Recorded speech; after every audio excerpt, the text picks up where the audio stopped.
Hello, everybody, and welcome to Stoneblock Episode 4.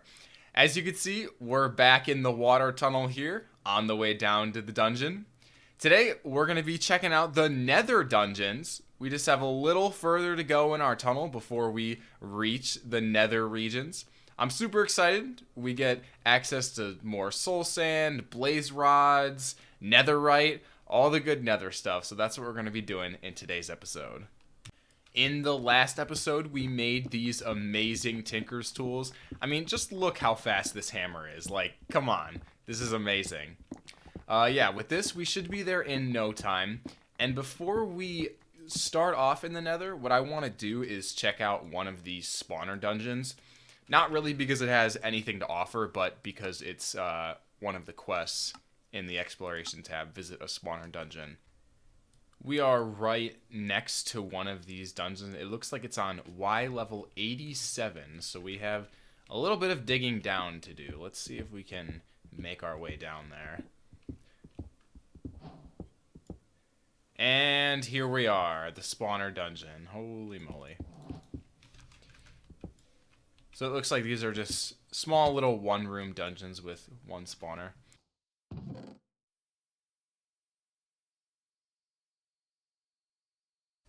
Okay, so we've gone a pretty sizable distance away from home, and it looks like this area isn't what I thought it was. I thought this was the nether, but it looks like these are lush caves, so I guess we have access to some more moss, some amethyst, some tuff if we want it.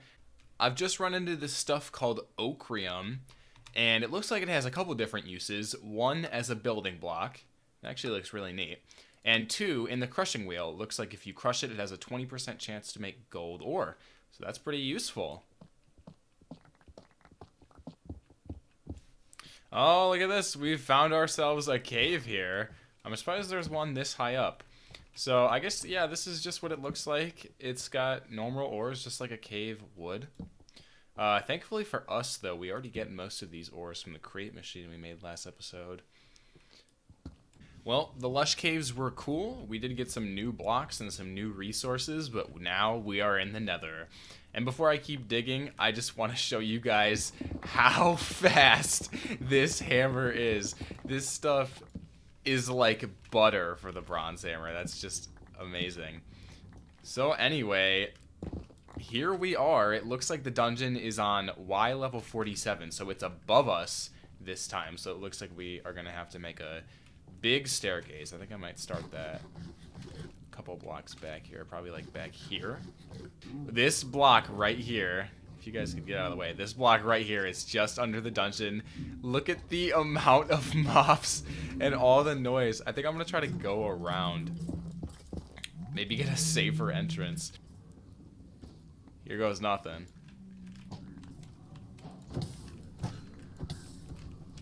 Oh no, I just attacked a piglin.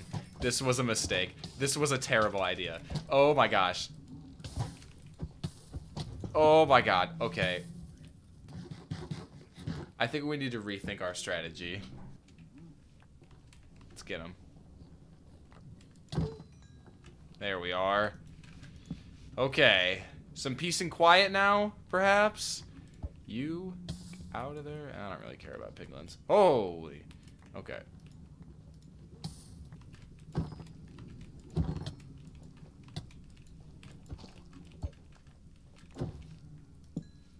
You guys are dangerous. So how about we don't? Oh, no. Oh, my gosh.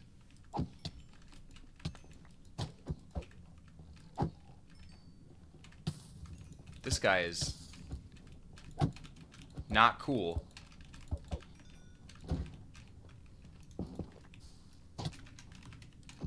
Okay. Everybody just needs to chill the F out for a hot second.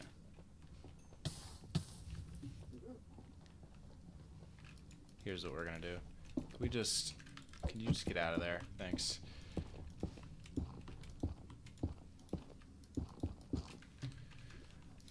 Oh my god. Okay, not done yet. Okay, holy crap. I managed to clear out this first spawn area which conveniently doesn't go back any farther.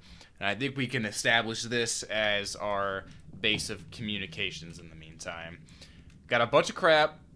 I don't even know what any of it is. Actually, it doesn't really look like anything special. But now that we got our starting point, we can start churning and burning, baby, getting through this dungeon. What kind of loot do we get? Ooh, enchanted diamond tools, ender pearls. Oh, I'm liking this dungeon a lot. Holy bombs. Oh. Yeah, that's pretty cool. Oh no! I fell for it. That one was slick. Ooh, baby! Yep, that's what we're after. That's the ticket. Well, quite similar to last time. You probably know the drill by this point. My inventory got absolutely swamped on the first room. This loot, compared to the last dungeon, is significantly better. Oh, baby.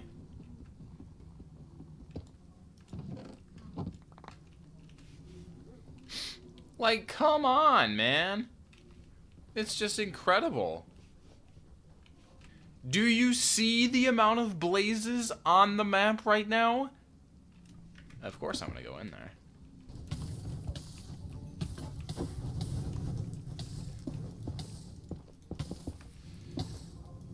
Oh, God. Yikes. Oh, my God. It's a Inferno Fury.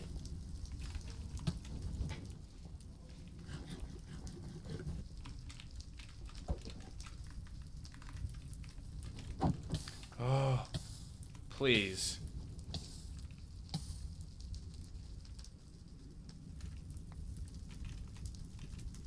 Oh, yes. Fruit salad, yummy, yummy. Regeneration. Exactly what I need. There's just one more blaze. Where is he? Yes! Holy crap. We did it. What else we got in terms of loot? All that for a bunch of soul soil? That's it? All that?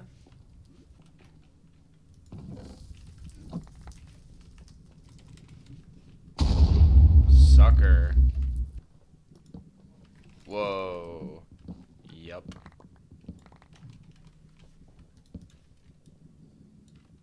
Mule.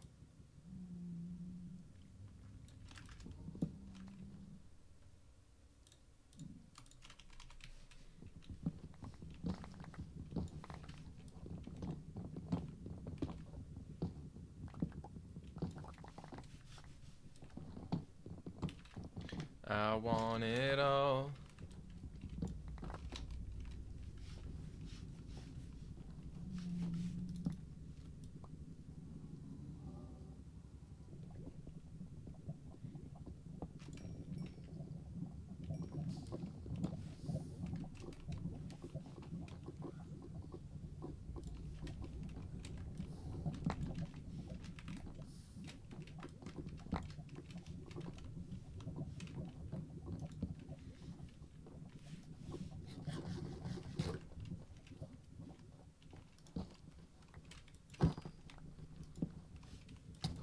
Ooh.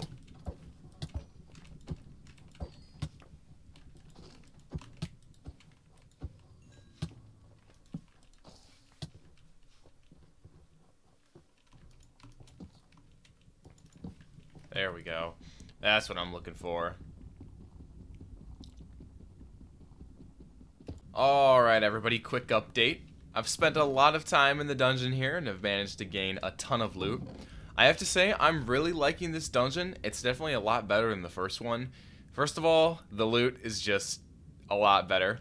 And second of all, the mobs are a lot more manageable. It might be crazy to say it because there's blazes, wither skeletons, and endermen everywhere. But there aren't a ton of mobs that just swarm you. It's actually like a fair fight. So that's why I like this a lot better. And also fire resistance. I ran out of fire resistance, but that makes this dungeon a piece of cake. So we only have a little bit left to explore. Let's do it.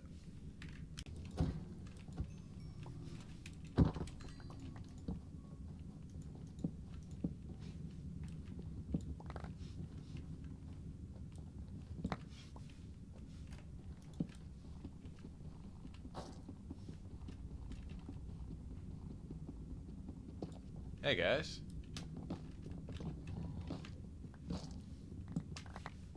These are the rooms that I freaking love, dude, with the barrels. Oh, look at all that good stuff. Mmm.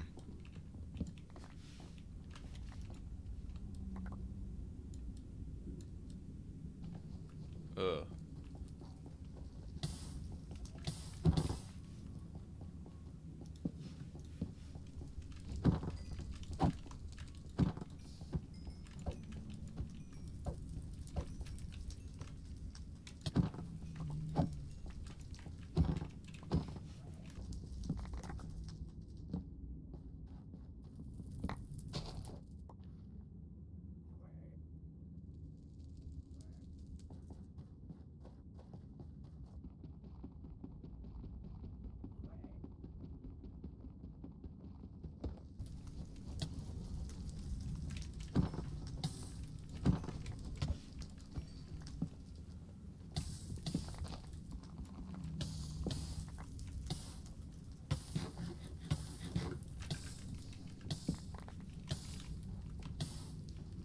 Alright, everybody, final checkup here. We have completed the entire dungeon. I've found all of the loot. Some of it is sitting in a pile right here. Others are in the chest. We got a ton of good stuff from this dungeon, so I'm super excited to pack it all up and take it back home. This is pretty much what I do. I just put it all on the ground, load it into these storage crates, and whatever doesn't fit, I'm going to put in these alchemical bags. We have a lot of stuff today, and I'm hoping that we only have to take one trip, but I guess we'll see what happens. We did manage to fit it all in our storage crates, and I only had to use one of our alchemical bags. Nice. So let's get home and start organizing this stuff. Here we are.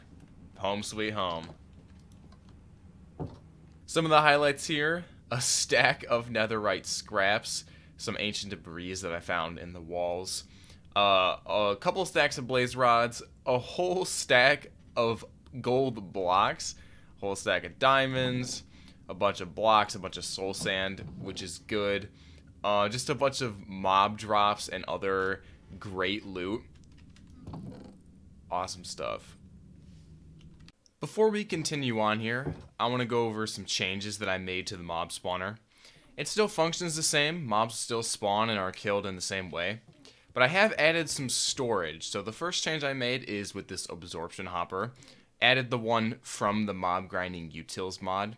This does items, as you can see, but it also does fluid XP. So over here, I've got a storage tank filled with fluid XP. I've also added this armory cabinet, which does what it says. It stores armor. It actually stores all non-stackable items, so all of the weird armor drops, mostly bows that we get from skeletons, will go in this storage cabinet. The drawers on this side store the miscellaneous items, like the weird drops from zombies, witches, the occasional chicken, and even some instruments. On this side, this is where our main storage crates are. So all the mob drops that we're trying to get from the mob spawner will be on this side. Now I want to bring it back to the idea board. We've basically accomplished everything on this sign, which is great. What I am going to leave, though, is the Tinker's Foundry.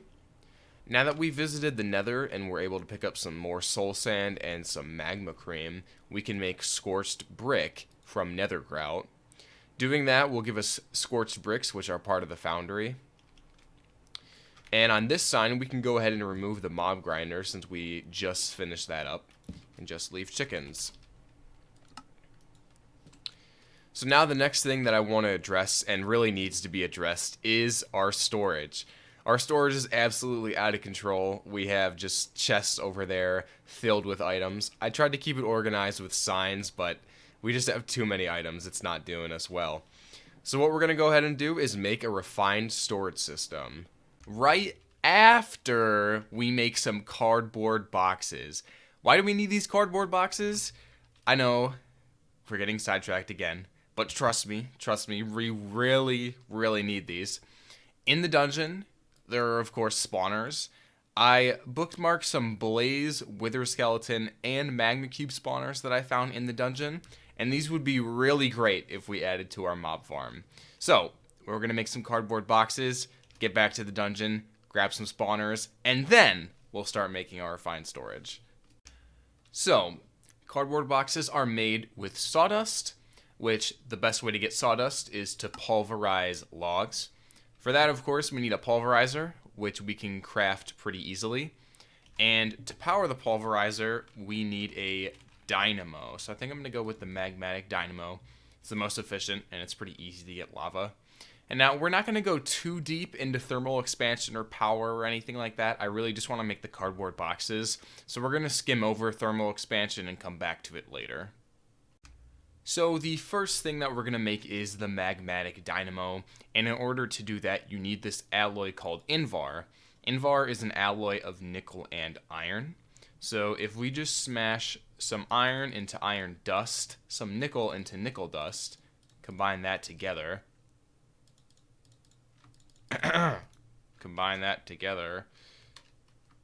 you get Invar blend, and you can smelt that to make Invar ingots. And once you get the Invar, the recipe becomes pretty simple. So there's the magmatic dynamo, and we can also do the pulverizer. For now, I'm just going to set this up in our machine room. It's pretty inconspicuous. Dynamo, pulverizer, feed the dynamo with some lava. That'll start powering the pulverizer, throw the logs in, and the rest is history. Okay, so here we are at our first set of spawners. Here's the blaze spawner. And we gotta make this one quick. And there's the wither skeleton spawner. We got him, let's go! Okay, and here we are at the magma cube spawner. Oh gosh. I think I got it. Yes, I did. Oh. Let's go. So here are 3 spawners.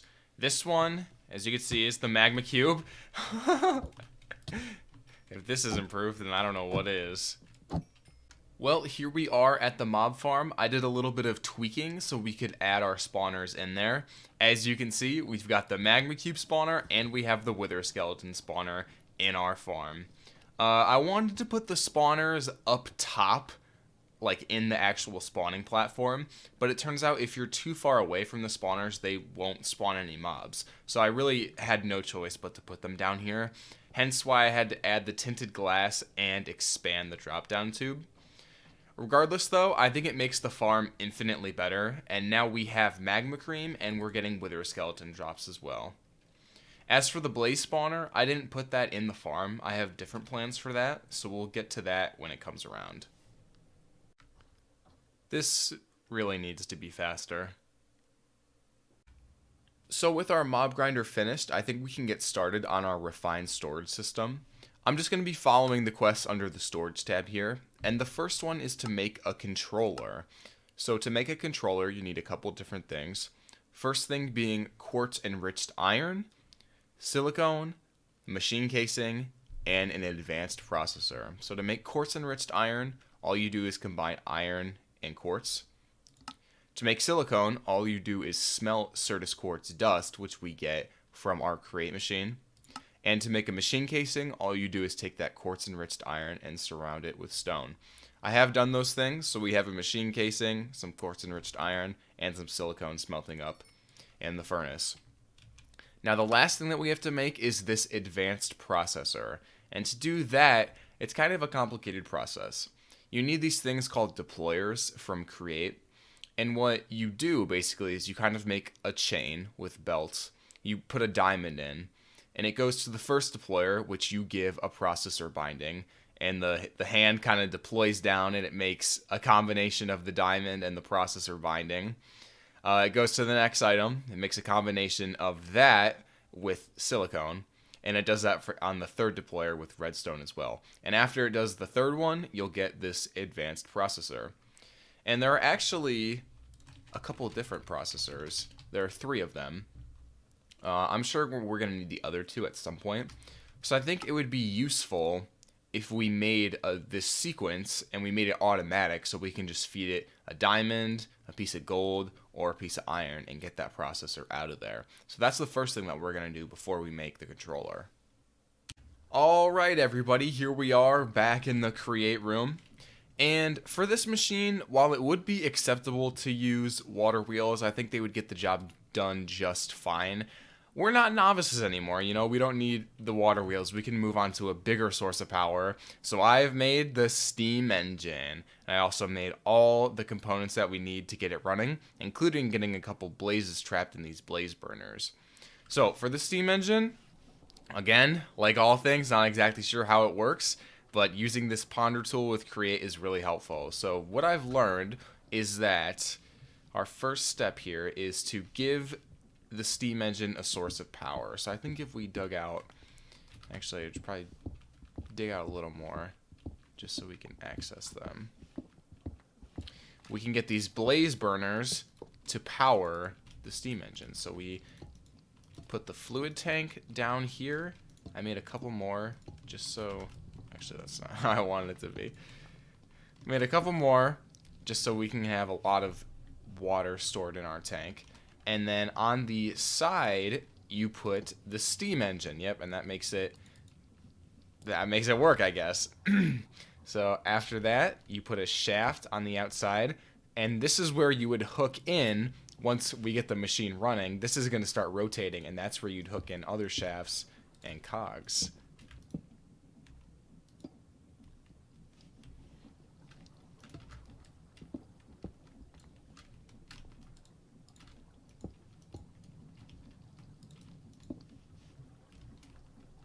Oh, it's doing something. Okay, this is great. What happens if we power up the blaze burners?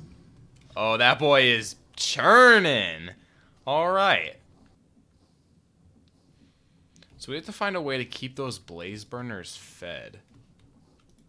Yeah, that'll last a lot longer. Sweet. So yeah, let's see how fast that thing is going. Yeah, very fast. All right, awesome. So that is the boiler.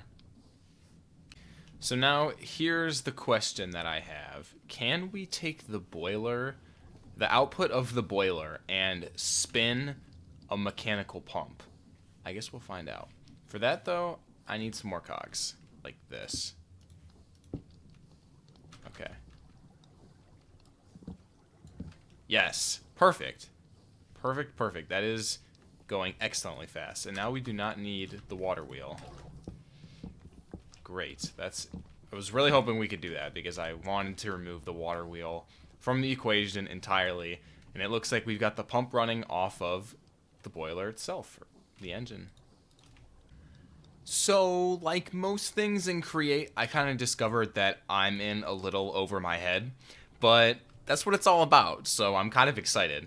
So what I'm going to do is I made some more deployers, and the deployers will automatically feed these blaze burners. So we have a lot of coal, so I think coal blocks will work pretty well. We'll make a system for automatically feeding the blaze burners. And we are going to use some water wheels just to get the pumps spinning. These mechanical pumps take a lot of SU, it's like the stress units and create to run. So having the boiler power itself just takes a lot away from what the boiler is supposed to do. So what I'm going to try to do right now is set up a water wheel to get these pumps running, and hopefully we can use that water wheel power to set up the deployers to automatically feed these blaze burners. Okay everybody, I've been working on this for a little bit. And I have to say, either I'm getting better with the create mod or this was a little easier because this did not take me as long as I thought it would. Regardless though, it's still a mess, just like everything that I do with this mod, so let me give you the overview. So, of course, for the steam engine to function, it needs this tank set up. This mechanical pump takes water from this water source and puts it into the tank, and it does it really fast because using some gear reduction, or I guess whatever the opposite of gear reduction is, gear promotion, I was able to make that cog up there spin super fast coming off of our water wheel.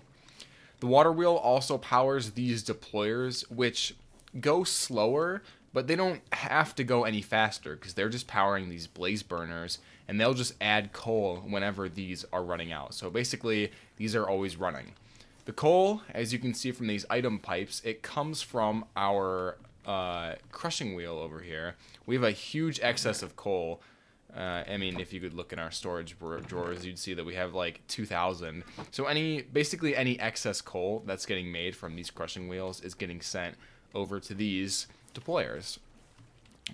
So with that, we can just hook up the steam engine to our fluid tank, and we have our powered shaft. I found this useful item as well called the engineer's goggles, and basically it lets you look at create machines and get their stats. So you can see here that the steam engine has a 16,000 stress capacity, while the water wheel has like 192. So it's so much better. We're going to be able to have so many machines and not have the system get stressed out.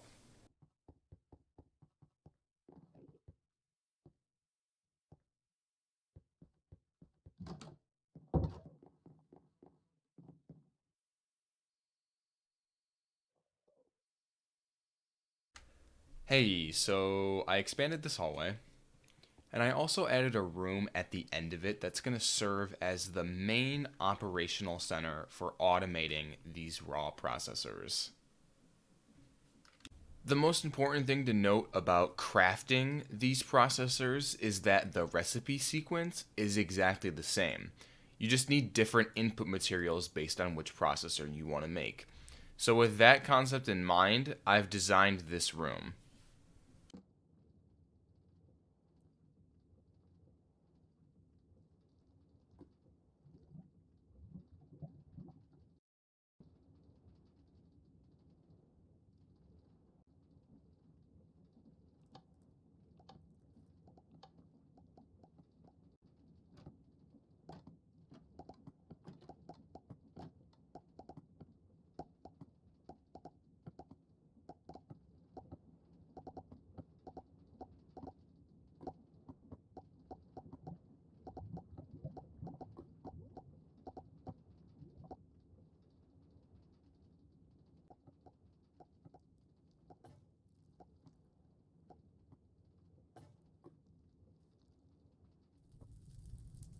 I hope you enjoyed that little montage. I enjoyed making it, and I definitely enjoyed making this machine.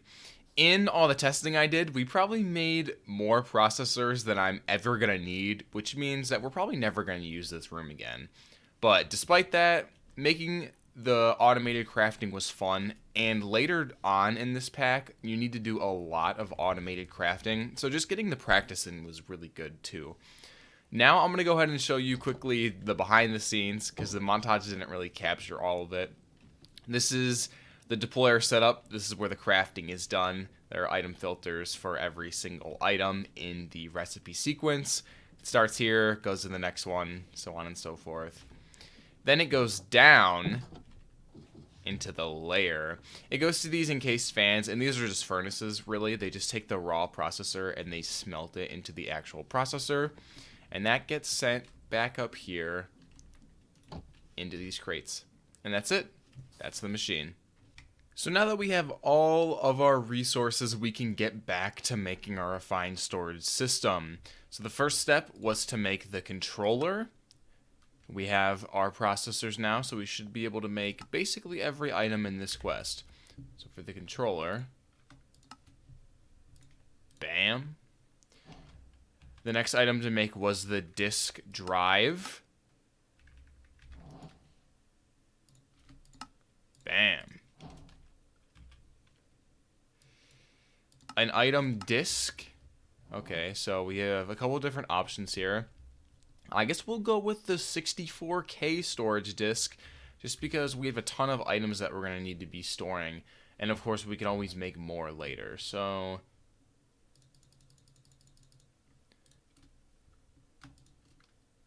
make the 16K. I need probably about 12 or maybe more of these.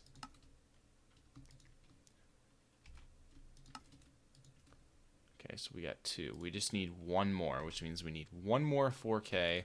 So we need 3 1K to make the 4K to make the 16K. So we've got 3 16Ks, and now we can make the 64K storage part.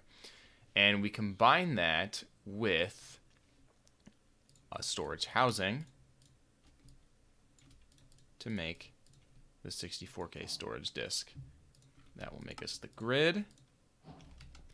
And after that, I think these items are optional, so we'll come back to those, but let's go ahead and set up the system for now. Okay, so we're just going to put it on this back wall. Nothing special. It does need power, so we're going to go ahead and use that magmatic dynamo that we made.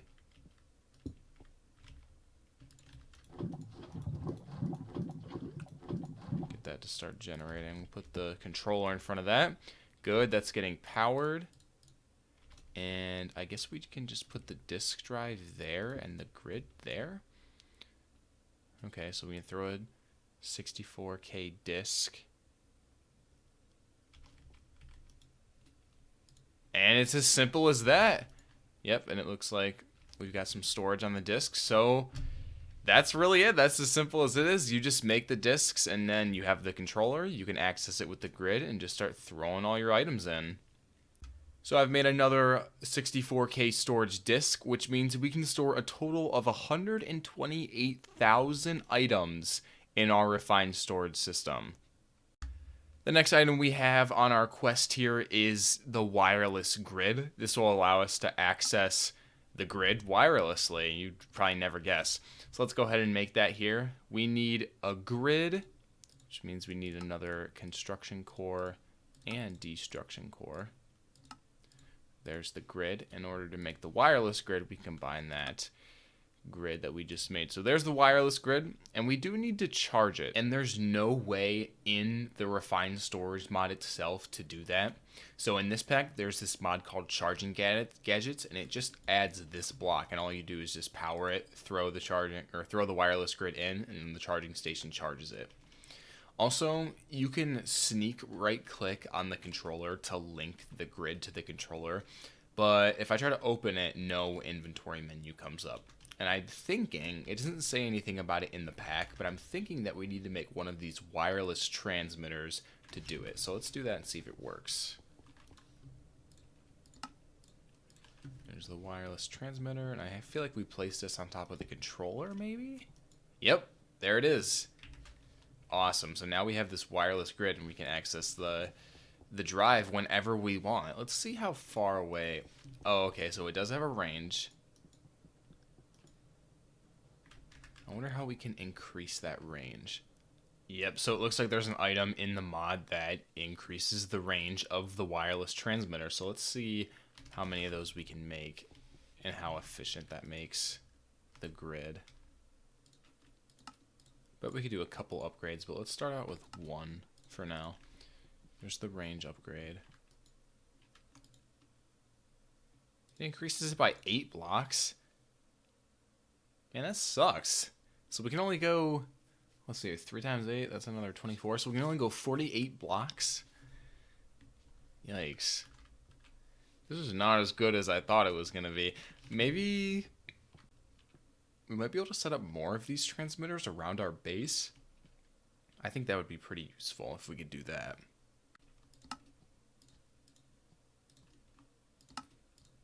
So the first step is to craft this network transmitter and hook it up to your system.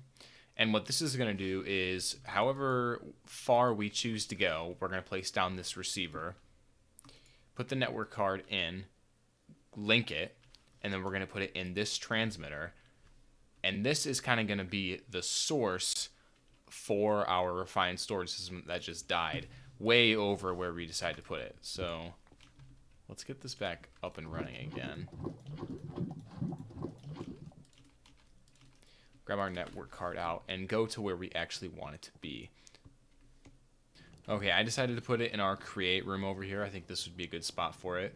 We would just set it down, shift right click with the transmitter to link it. We'd also put another transmitter on top, but that doesn't have any effect yet. put the network card back into the transmitter. That somehow isn't being powered.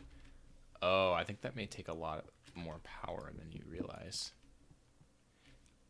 Yes, the reason that the system was dying is because this dynamo isn't enough to power it with the transmitter.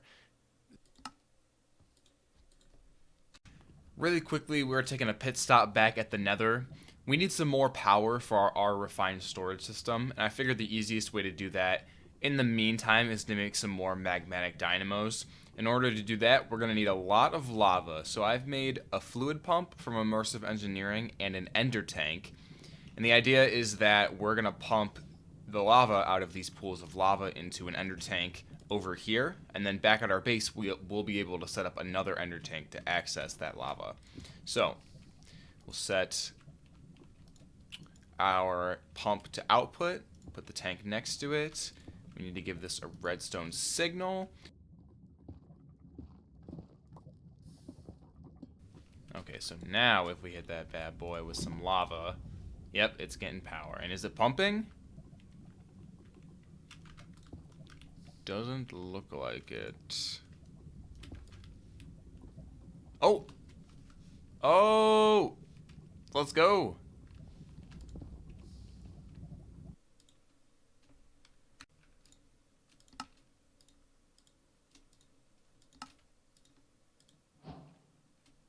So in our quest for power here, I've made a couple more things. The fluid pump, like you just saw for lava in the ender tank. A couple more magmatic dynamos, and a redstone flux cell. So let's get those set up here. I think we're going to go, like, actually, we're going to do one more block. Just like that. No, that'll be perfect. So we've got our 5 magmatic dynamos. We can do our ender tank on top. Fluid pipes hooked up to all of those in extract mode.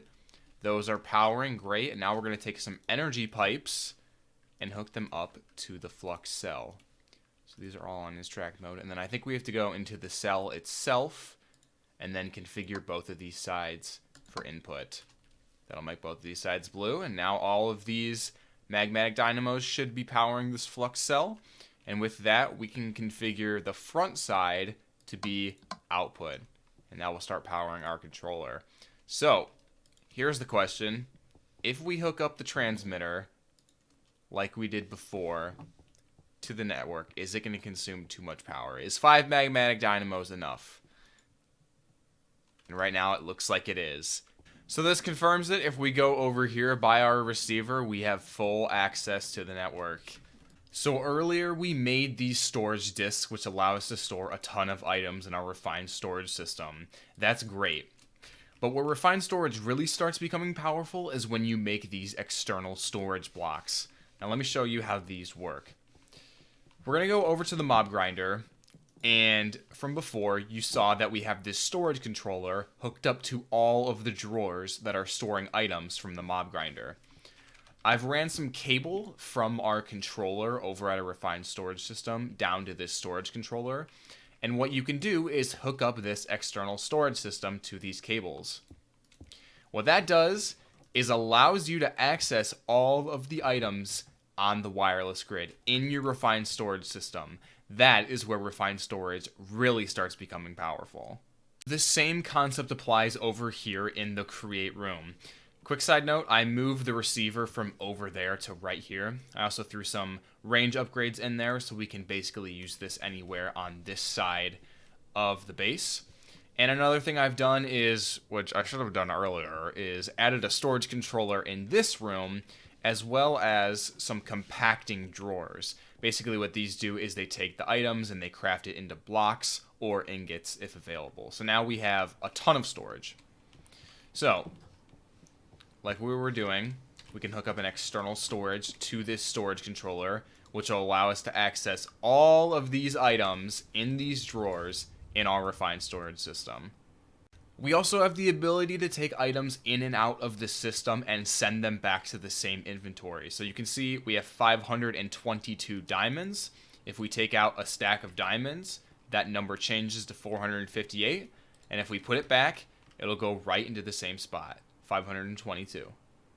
Something else that we can do with this external storage is just have drawers that store massive amounts of items that we have. So for example, we have a ton of logs, and I don't want to put this on our disks because that would take up a lot of storage space. So I have this storage controller, which has an external storage underneath. All of our logs are in the system here. Well, ladies and gentlemen, I think that is going to do it for today's episode. I'm super happy with what we accomplished in this episode today. We managed to get the refined storage system up and running. This is phenomenal. This is what I've been working towards in every episode thus far, just having nice, concise storage that we can access anywhere at any time.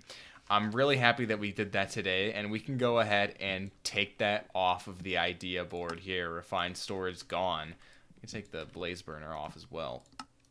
And before we do end off today, I managed to get a legendary loot crate from our mob spawner, so let's go ahead and open that here. Phyto grenade. Throwable phyto grow with increased area. Okay, so phyto grow, I think that's the stuff from thermal expansion. Yeah, it's like fertilizer. Unfortunately, not very useful to us. Ladies and gentlemen, once again, thank you so much for tuning in to today's episode. As always, I hope you enjoyed, and I'll see you in the next one.